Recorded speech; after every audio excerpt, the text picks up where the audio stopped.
Let's see here. All right, it appears that we're up and running for our last case on the docket this morning. It is from Sedgwick County.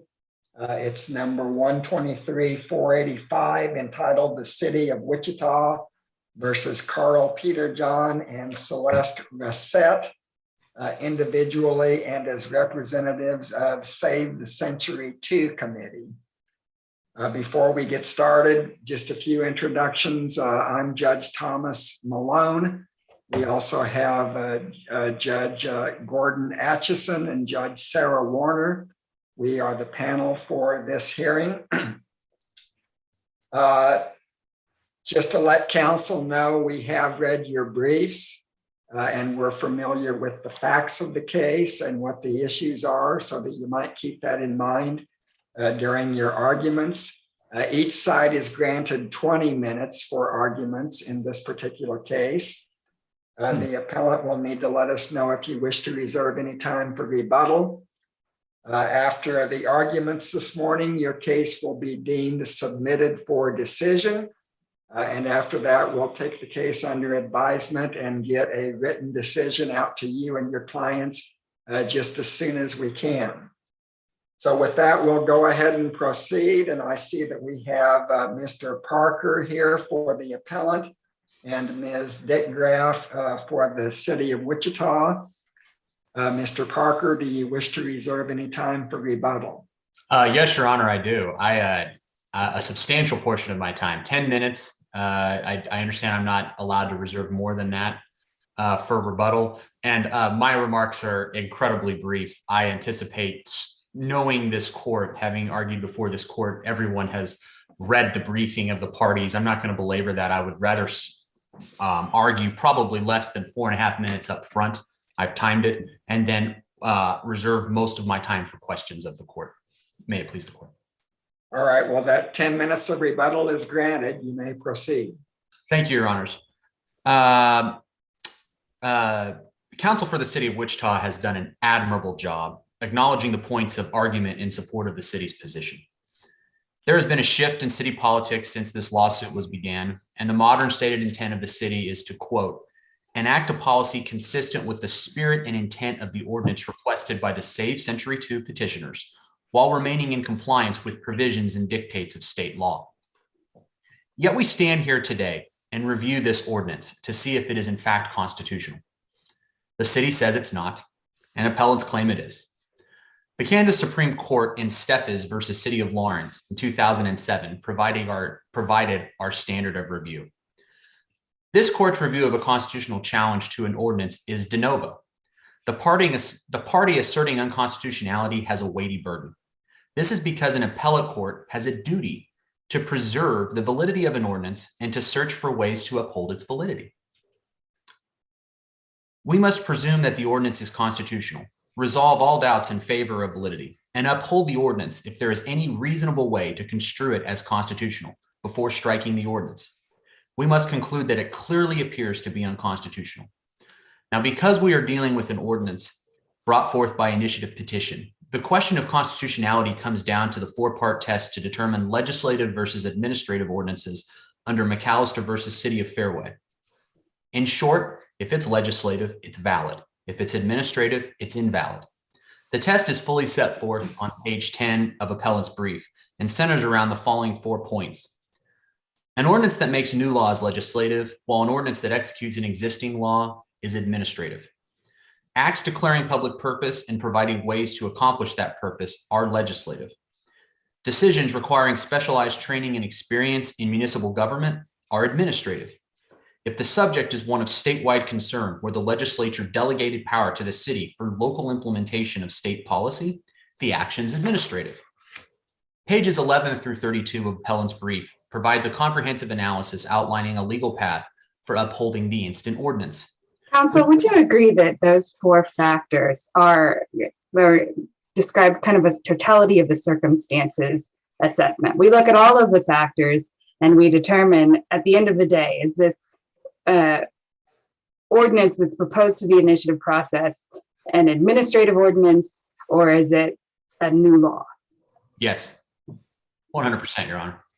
And turning back to what I was talking about there a moment ago, pages 11 through 32 of Appellant's brief goes through all 4 of those factors. All right. And it's comprehensive in its analysis, outlining a legal path for upholding the instant ordinance, which is the required course of action under Steffi's, if at all possible.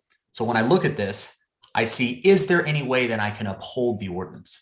Not, is there a totality of the circumstances that supports unconstitutionality versus constitutionality? Can I look at the totality of the circumstances? Counsel, I do want to stop you there, Yes. because it strikes me that the ordinance that was being challenged in the equal protection challenge in Lawrence was Right. an ordinance that had been adopted by the city government. So in other words, it was a duly effective ordinance that was then being challenged. Here we have a question as to whether this proposal is a valid proposal or not. Correct. Right? So it's a different analysis from I our disagree. starting point. I disagree with that 100%, Your Honor. And the reason And why is that? the reason why I disagree with it is the way that ordinances in the state of Kansas are set up. We traditionally think of an ordinance, and from my background, I've been a city attorney for most of my career. We traditionally think of an ordinance as a local law that's drafted by the citizens. That is the primary way that ordinances are presented. However, there is a mechanism under state law prescribed through state statute and Kansas Constitution that allows for citizens to present an ordinance. That happens through the initiative petition process. So it's still an ordinance like anything else. But this initiative hasn't gone to has this initiative gone to a vote? No, Your Honor. But And so we don't have an adopted ordinance yet. We just have a question as to whether it can even proceed to that point. yes, Your Honor, but it is still an ordinance. Every ordinance that I've probably drafted over 100 ordinances in my life. Every ordinance that I draft is not law until it's adopted by the governing body. So I think that it's fair to say that we probably disagree on this point, but I don't want it to belabor your argument. So go on ahead. Right. No, but I do want to address it, Judge. It's very specific because it's a dichotomy that I struggled with, right? We have an action by citizens, all right? They're not attorneys. They're drafting an ordinance. When I draft an ordinance, it's 5 pages long, right? They're utilizing language that they commonly understand. Did they screw it up a little bit? Yeah, it's not perfect. The standard is substantial compliance for a reason. Right? They're not perfect in the way they did it. They drafted their ordinance. They didn't put the right heading at the top. If they would have known, they would have put the right heading at the top, right? But the question is an initiative ordinance at its core an ordinance? And I would challenge that the foundation of our state law has anticipated that citizens with limited legal knowledge have the ability to first propose, and then should the citizens vote for the same in the context of an initiative petition, or should the governing body, the elected representatives of those citizens, vote to approve the same by majority vote, that ordinance gets enacted. I can tell you, if you go to what we call the red books for the old for cities, in fact, one of the cities I've represented for years, the city of Viola, Kansas, still utilizes its red book, which has as ordinance 1 from 1887 handwritten words by the mayor of the city of Viola, Kansas, right? If we go back in time, the city of Wichita still has red books, I'm sure, in its deep vault, where it was a city of limited size and stature, but its original laws were proposed not by learned lawyers that are skilled at drafting ordinances, but by the mayor or other people that proposed that ordinance. I just want to I want to be mindful of the time that you have here. And so I would really like you to get to your analysis as to why this proposed ordinance is legislative versus administrative. Absolutely. Thank you, Your Honor. All right. So it's important to note that multiple U.S. Supreme Court cases and the Kansas Supreme Court, as outlined, and I think it's maybe 15, 16 through 24 of my brief, they talk about that a binding initiative petition election requiring citizen action through voting prior to municipal action is a per se legislative ordinance. These cases are State versus Charles from 1933, its predicate case, State versus the City of Pratt. Both cases clearly stand for the proposition that a city can be required by citizen initiative to condition future action regarding public improvements to a vote of approval by the city's citizens. As to vagueness, the proposed initiative ordinance was clear enough to be signed by more than 17,000 citizens of the city of Wichita. It's not reasonable to assert that more than 17,000 learned individuals would sign a document that they could not fully understand. The ordinance is formed. Well, yes, Your Honor. Yeah, Mr. Parker, if the proposed ordinance had concerned only Century 2 and had said Century 2 shall be demolished or replaced or otherwise adversely affected without a vote of the people, and that's what it said, would that have been an administrative ordinance? 100%. It would not be subject to vote? 100%, Your Honor, because it's for a singular administrative action. And that's, I think, part 3 of the test. If you're looking at individual building decisions, Right. that's And the same would be true for the library as well, or the former library building. Yes, Your Honor. But quite Okay. frankly, yeah. Why then isn't this defective because it combines in a single proposal 2 administrative ordinances, or what would be administrative ordinances, with some broad general ordinance? Isn't it more than one subject as a result? No, Your Honor, because it consistently only defines size. Okay. Now, I'll be honest with you. If you look at state statute, you break down KSA 12, chapters 12, 13, 14, and 15, the legislature and people that have proposed state statutory regulatory regimes have done an artful job in multiple spaces, utilizing these types of sizing concerns to tackle what they're really worried about, right? Here, the people got pretty artful when they talked about the size of structures, right? I think there's like 15 structures, if I remember right from my briefing, that fit into this category. So it's not just the library, it's not just Century 2, there's other buildings that would fit into this category. It classifies automatically Century 2 and the public library as one of these buildings. And you're saying, look, if the ordinance only dealt with either Century 2 or the library, it wouldn't be subject to an initiative because it would be administrative. I'm not sure I understand how that part of it ceases to be administrative. And that's really the important part here. I mean, this is all about Century 2 in the library. Right. Well, let's zoom in on it. Yeah. Okay, so why is this a proper ordinance or an initiative? Judge, you've asked the most important question, okay? Well, I'd like to do that every now and again. I mean, I've done it a couple of times in 10 years. No, you've done a good job. This is not my first time with you on panel. I will tell you this, okay? And the rest of my argument is less than a minute. So most of this is, I care about answering this question, okay? All right. I hope so. Go ahead. So when I draft an ordinance, right? If I'm drafting the ordinance and I want to address large buildings. You're not claiming authorship of this one, though. Oh, no, I didn't. All right, well, go ahead. I'm later on in this process. I'm only in the appellate level. All right, go ahead. I didn't draft this one. Explain to me why it's okay. Okay, absolutely. All right, if I'm drafting an ordinance, I got to have a singular topic, okay? Here I've got a singular topic. I'm talking about the preservation of large historic buildings, right?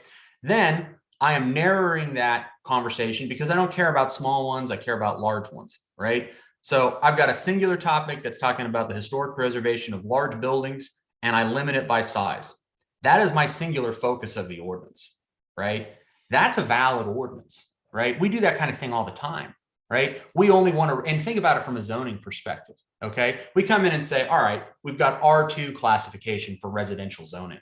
R2 means that you can build a house from 4,000 to 6,000 square feet in size. R3 means you can build a house from 3,000 to 5,000 square feet in size. And we have a specific zoning classification in that ordinance with specific regulations for how far these things are set back from each other, how they're built, size, height, all that stuff, right? This thing is focused only on large historic buildings, right? That is the singular focus, okay? Now then. Is it large historic buildings or is it prominent historic buildings? And is there a difference between those two? I think prominent is the, and I apologize for the shorthand here. I am not, I am a cut to the bones type of an arguer, okay? Prominent is the actual correct word. It is prominent historic buildings, Judge Warner, and thank you for making that distinction. Are there, and just along those lines, are there different meanings for the word prominent? Oh, thank you. You've hit on another point of analysis. Okay, great. Are we dealing with vague terms? Again, Your Honors, you guys are learned you guys are attorneys. You read this, right? I would submit it to this court. Logically, if you, in reading that paragraph, right, cannot make sense of the words prominent versus large, it's prominent city structures. Prominent has a meaning. If I look it up in Webster's dictionary, it's got a meaning. If the words don't make sense to you, vote it down. If you're looking at it like 17,000 citizens looked at it and said, hey, I can make sense of this, it means if we got large buildings in the city of Wichita, hey, we tore down the Forum in 1954 to build Century 2. We've torn down almost every significant building of size in the city of Wichita, so we don't want to do that anymore. We build a new library, we don't want to tear stuff down. Exploration Place, which is another large building in the city of Wichita, it's a prominent building of historical significance, probably in 20 years from now. It's only 20 years old now. Probably don't want to throw that away in 20 years. Most likely because every time we do it, we spend another $25 to $30 million to build a replacement structure.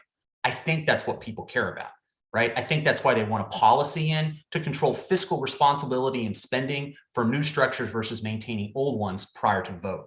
If that doesn't make sense to you, then strike it down.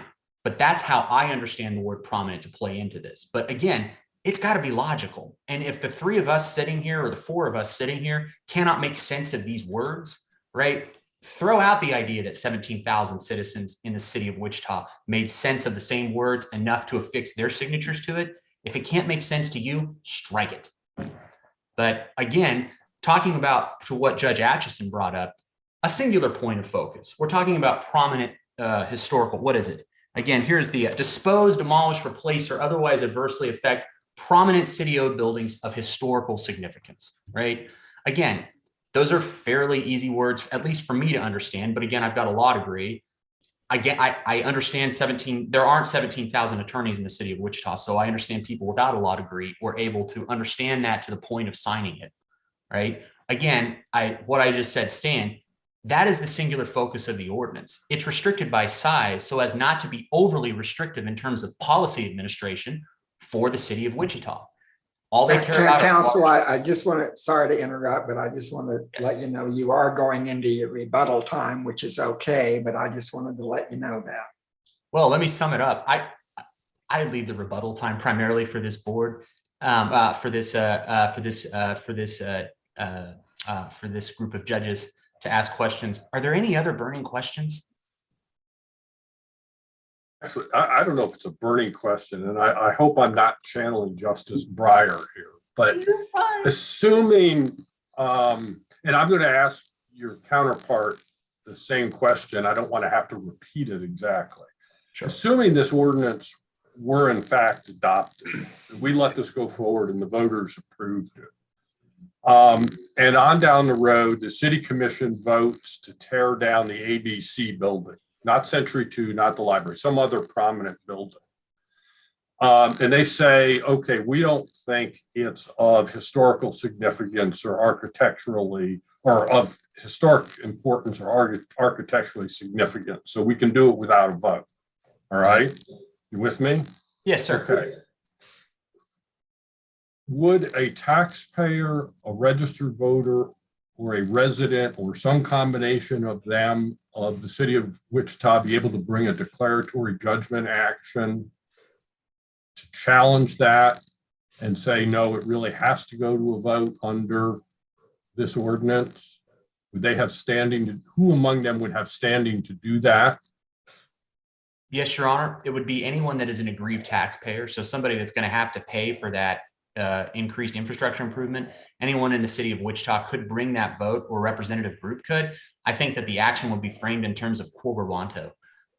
So it'd be by what warrant do we take the action, right? Does the municipal actor take that action? I think they could take that. And then it's very, streamlined. Again, I'm talking like a litigator here. It's very streamlined. I'm going to have a I understand. Okay. And suppose it's not a declaratory judgment, it's a quo warranto, but be that as it may. Would the parties bringing the action have to present expert testimony that the ABC building, in fact, was of historical importance or architecturally significant? Or is it enough that the plaintiffs say it is? I don't know if they would have to, but I would. I'd set up for my preliminary injunctive hearing. I'd ask for preliminary injunctive relief and for a temporary restraining order from the city council tearing it down. Probably get my TRO, get to a preliminary injunctive hearing, to have an expert that gives me a $2,500 opinion or something like that that says this is a historically. You get what you pay for, but yeah, I mean, so somebody who is either an expert in architecture to come in and say this building is significant in some way architecturally, or somebody who is a historian familiar with the history of Wichita to say this building is pivotal in the history for this reason. Yes, Your Honor. And quite frankly, what that expert would probably do, they'd be an architect that would say, hey, this is registered on the National Registry of Historic Places. Okay, well, I don't care what their opinion actually would be. It'd be whatever you paid for, but that's. Thank you. Yes. Thank you, Your Honor. Anything else?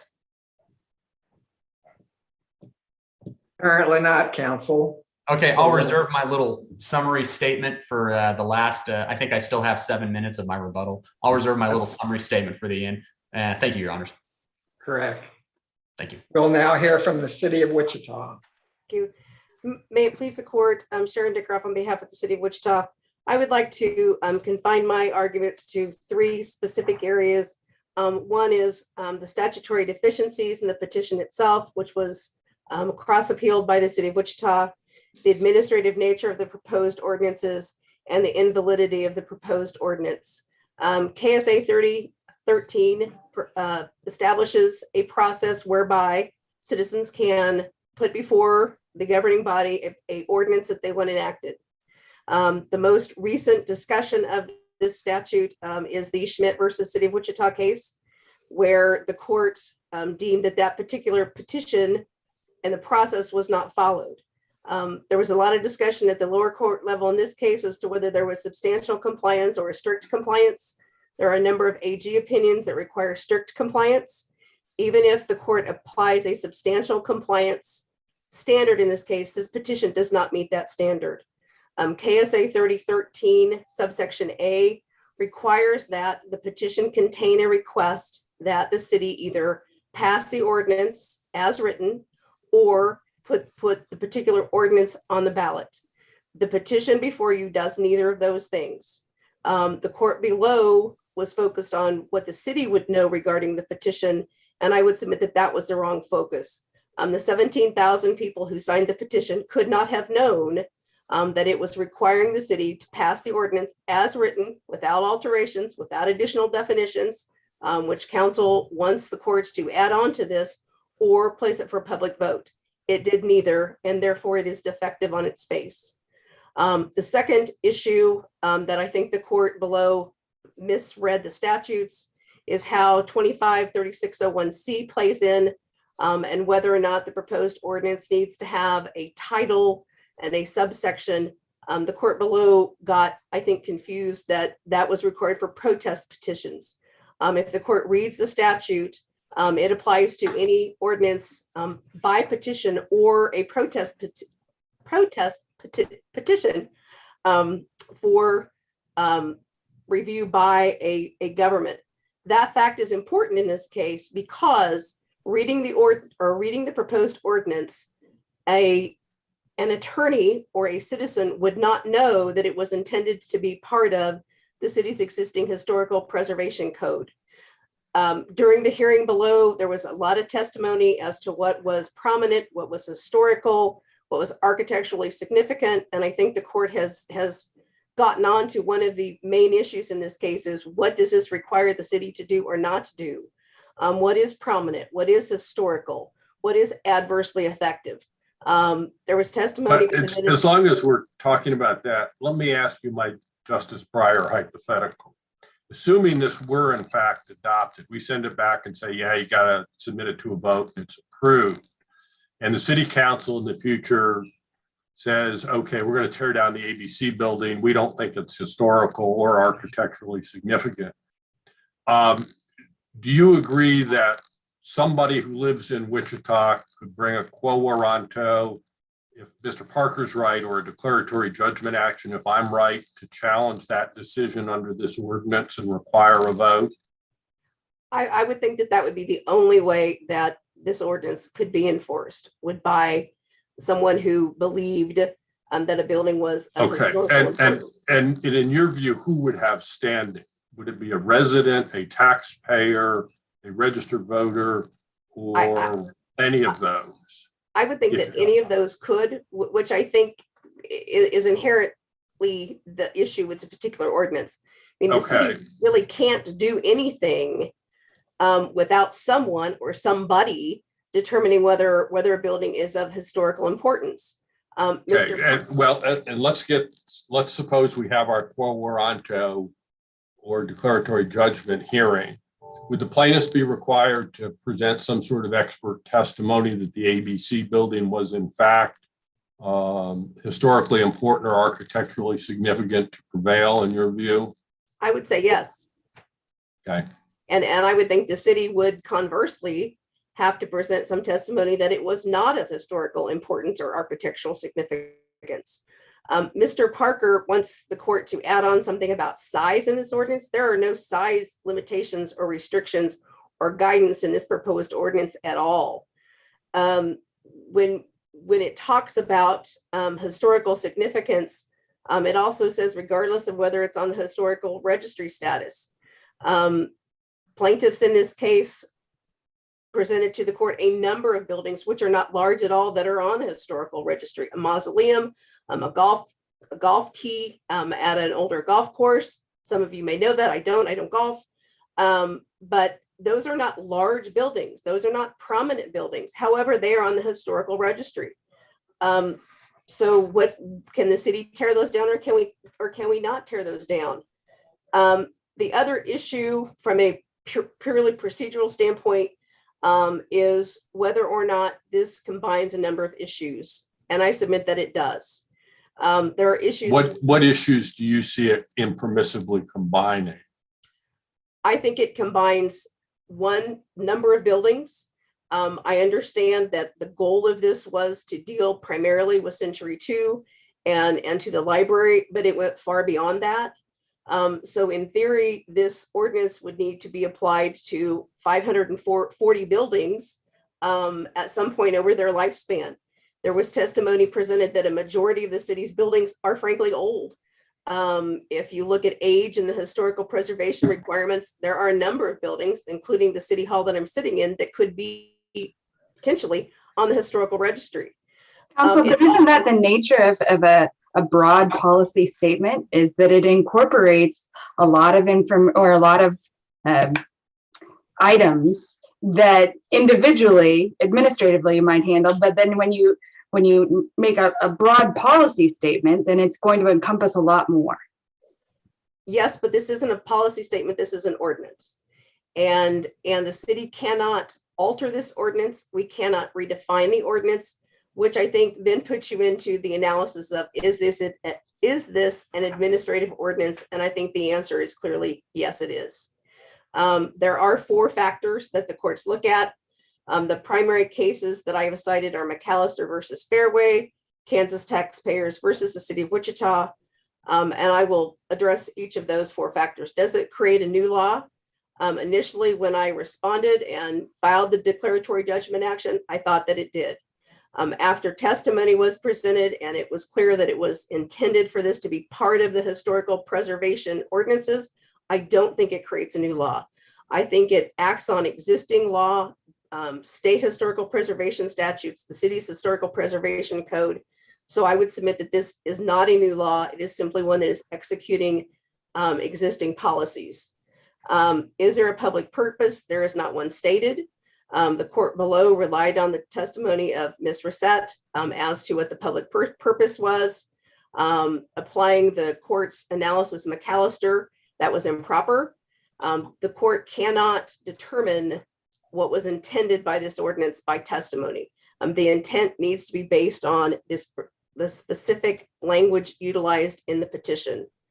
The third area, which I think it clearly fails on, and Justice Warner, you are correct, this is not a, if we get 3 out of the 4, if we get 1 out of the 4, this is a totality of the circumstances analysis, is whether or not this is an area that requires specialized training and experience. And I would submit that it does. Ben Nelson from our Public Works Department testified regarding financial issues, life use of the buildings, cash basis law, budget law, the factors that are analyzed by our staff in the useful life of a building, how will that building be used, what kind of financing is available. Those are all complex administrative type decisions. The other area that excuse me, if you're looking at like the fiscal implications of some decision and claiming that requires expertise, then isn't that every decision? I mean, anything a city does has fiscal implications. I don't think everything has fiscal implications, but certainly, and we go back to the McAllister case that talks about the analysis that goes into where you locate a city hall. And in this case, the issue is, do we rehabilitate a building? How can that building be used? What are the economics of that building? And I think you have to look at each particular building through this analysis. The second area of expertise, which I think the plaintiffs frankly admitted at the lower court level, was the expertise required to determine whether or not something is of historical value and whether or not it should be placed on the historical registry. Both of those require a level of expertise that make this an administrative type ordinance. The last criteria is whether or not it's a subject matter of state concern, statewide concern. In this particular case, the Kansas legislature has provided or given the city of Wichita as a certified local government the authority to make decisions regarding historical buildings. And that is to the Historical Preservation Board and or the city council, not necessarily their electors. The last area is whether or not this is a valid ordinance, and I would submit that it is not.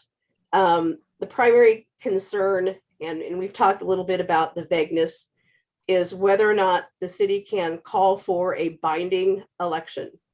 Elections are creatures of statute. There is no statute that I'm aware of that would allow the city to utilize its home rule authority to call for a binding election. I think the city could require an advisory election, which in the brief submitted seems to be what the plaintiffs now think would be sufficient. However, that's not what the petition asks for. My analysis would be if the city called for an advisory opinion and they said, no, we don't want that torn down, that would not comply with the requirements of this particular language and the ordinance that was submitted. Council, what is the statutory authority for an advisory election? There have been, and that's based on, I don't know that I've seen a case that says that you can have advisory elections. There are a couple attorney general's opinions that talk about that cities based on their home rule authority can have advisory elections. Well, and the reason I ask is because it strikes me that the city has made an assumption that an advisory election would be permissible, but in the absence of a statute, that seems to undercut your argument that there has to be some kind of a statutory authority for calling an election generally. And so my question is there a statute? And if not, then what makes a binding election different from an advisory election with regard to the need for the legislature to grant that authority? I think an advisory election could be called as part of the city's home rule authority. And I have to be careful here of what's in the record, what's not in the record. The binding nature of it, and I guess it comes down to what will your Secretary of State allow you to do, quite frankly. And the binding nature of the election, in my opinion, makes us differently. An advisory election is just to get the feel of the people. What do they want us to do? It doesn't dictate those decisions to the to the voters. A binding election would require us to take action. Do I know of a statute that would allow a advisory election? No, I don't. I'm relying primarily on Attorney General's opinions that state that there is, based on home rule authority and general treatise laws on elections, the ability to call for an advisory election. Thank you. The last issue is whether, and just briefly, whether the ordinance as presented is unconstitutionally vague. And we've talked about this quite a bit. The language or otherwise adversely affecting is very broad. And does this mean that I can't lease it? Does that mean that I can't put in new flooring? Does that mean that I can't paint the roof red? And those are not defined. And when the testimony was presented, it was that the intent was that this would allow a vote for the renting or leasing or demolishing or remodeling of a building. And that is simply too broad and would leave that language up to the pure opinion of the reader. And I would stand for any additional questions. And I have no idea where I'm on time. Still have 6 minutes. Oh, I talked too fast. You don't need to use all your time. Oh, okay. I don't have anything else unless there are other questions. Thank you. Apparently not. Mr. Parker, it's back to you now, and you still have 7 minutes of rebuttal. Thank you, Your Honor. Thank you, Ms. Dickgraf. Again, learned counsel, great job. Thank you very much. But before you dive in, I want to talk a little bit about this vagueness question. Yes. Because vagueness has two components, right? That on the one hand, there is a requirement that we be on notice of what the ordinance would require the city to do. But there's also another side of vagueness, and that is that in order to be constitutionally permissible, the ordinance has to direct the discretion of the people who are going to be making these decisions. It has to have them have some kind of a roadmap of how to go forward and how to enforce or give effect to this principle. And so how is the city official supposed to know what falls under the scope of this ordinance and what does not? Perfect question. Yes, thank you very much. So I turn back to two different things. Okay, first of all, we get a definition of what we should be getting out of vagueness from the components of the case. Hold on here, I'm turning to it in my reply brief. Talks about it at the end of Steffes. All right, so we're looking at constitutional attacks based on vagueness. All right, so it gives us a standard that we hold on to there. The ordinance must convey sufficient definite warning and fair notice as to the prohibited conduct in light of common understanding and practice. So here I'm looking at this. Wait, do we have a structure that is of prominent historical significance? And you're absolutely right. I apologize for the size references in here. Prominence, size, in my mind, it went to that as a component of prominence, but prominence is a word. I looked it up. It's got several definitions underneath Webster's dictionary. Your question about advisory opinion elections, Before we get to that, though, I want to know how a city official is supposed to know, given the language of this ordinance, whether, in Judge Atchison's view, building ABC is a historically important building or an architecturally significant building or a prominent building. How do we make that determination? Simple logic. Right, Century 2 has been there for 55 years, probably prominent, right? The building across the street that the city owns, the former city hall that's got a little sign in it, right? It's not as big as Century 2. It's been there 110 years, probably prominent. Probably the historical significance of the brand new library is not yet realized. If they want to tear that baby down, go for it, right? But something that's 40 or 50 years old, yeah, that's got historical significance. They're learned officials. They understand government. There's a reason why there's state and federal historic registrations that have age limitations on when you can put a structure into it. If it's from the 70s, it's probably qualifying. If it's from the 2000s, it's not a historical structure. They're very readily identifiable terms. So that would be the first way. The second thing is, you're absolutely right on the advisory election. If there's a question, use your home rule powers. And yes, you can absolutely use your home rule powers to ask for an advisory election. Just ask the citizens. Here is our question. Do you believe that this is a prominent structure of historical significance? Do you believe that Century 2? Do you believe that the former City Hall building is a structure of prominent historical significance? if But that's not what this ordinance is asking, right? no, This ordinance is saying that every time there is a building that meets those criteria, you have to put it up for a vote. what it's saying is that you can't destroy it, right? What the question before the court is, can you go on ahead and tear down a structure that you may or may not believe is of prominent historical significance? I don't believe this is that hard of a standard to enforce, right? I think it's pretty readily ascertainable underneath federal and state existing standards for what's historically significant, what's the common knowledge and meaning of these terms. It's really not that hard, I don't believe, to determine whether or not something is of historical significance. The only time that an election would be necessary is if the city wants to tear that down, right? Now, asking for an advisory election, right? You could ask for an advisory election. Does the citizen? Well, I'm getting confused here. Would you have to have an advisory election just to decide whether you're going to have a binding election? No, absolutely not. Absolutely not. Right. But if you have a question about whether something's of historical significance, you can ask that. If you to the citizens, you can ask that all day long.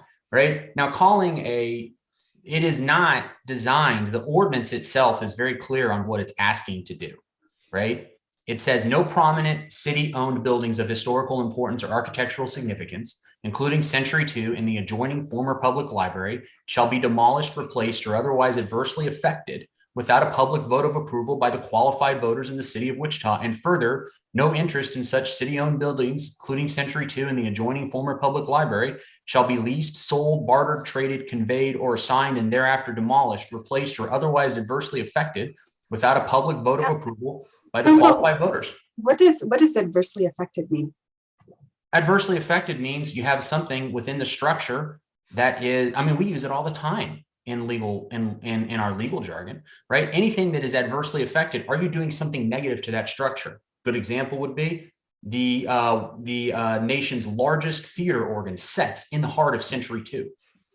Are you going to rip that baby out? That's adversely affecting the structure, right? That's been integral within the structure. That's what adversely affected means. If you're maintaining the structure like the city has done for the last 50 years, you're not adversely affecting it, you're improving it. So I think the terms are very concrete in definition to a layperson and to a city official taking action based upon the language of the ordinance. There's no need for an election to be called by the city ever. If the city doesn't want to tear down an historical structure, which quite frankly is the point of historical preservation, don't tear stuff down. That's the voice of 17,000 citizens in the city of Wichita stating, we don't want you to tear our stuff down unless we come and tell you to tear it down. If we get together and say, hey, we all think it's a bad idea to tear down Century 2, we'll set it up for a public vote. Otherwise, you're leaving it alone. Now, if you want to remodel it, great. If you don't want to remodel it, great. But we've only got, what was it? I think 15 buildings that were referenced during the district court testimony as something that could actually be significant, of historical significance, that are city-owned buildings that really fall into this category. We just don't want our stuff torn down, says 17,000 citizens in the city of Wichita. The point being, if there's questions about whether something fits within that, they can ask for an advisory election if they want to. The standing to enforce the city not acting inappropriately under the ordinance as it should be voted upon, and if it passes, as it becomes effective, would be the same standard for preventing a city from enforcing an ordinance under a traditional setting. It could be a declaratory judgment. I do agree with Judge Atchison that that might be a path. I do believe quo warranto would also be an appropriate path. So I think the ability to enforce the mechanisms are the same for any other ordinance. So I would say one point that I struggle a lot with is specialized training for the enforcement of the ordinance. Celeste Racette, one of the two plaintiffs or one of the two defendants in the lawsuit, she was the one that led. She's not a lawyer. She's just, I think she's an accountant by trade, right? She's a nice lady, very learned person, right? But she's not a lawyer.